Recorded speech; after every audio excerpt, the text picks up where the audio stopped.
Dear students, our next topic is the measurement of blood pressure using the ultrasonic Doppler shift principle.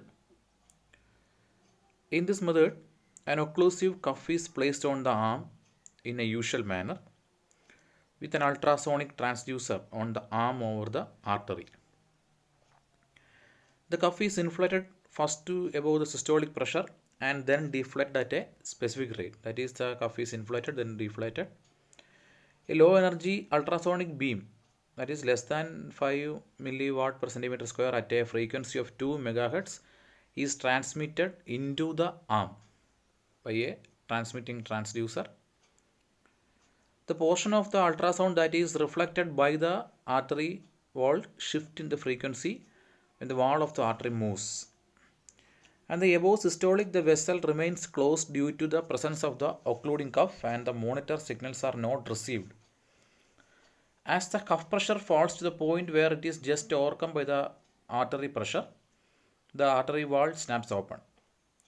This opening wall movement corresponding to the occurrence of the first Korsakoff sound produce a Doppler shift which is interpreted by logic in the instrument as systolic and displayed accordingly. With each subsequent pulse wave, a similar frequency shift is produced until at the diastolic pressure the artery is no longer occluded. And its rapid motion suddenly disappears and a Doppler shift becomes relatively small.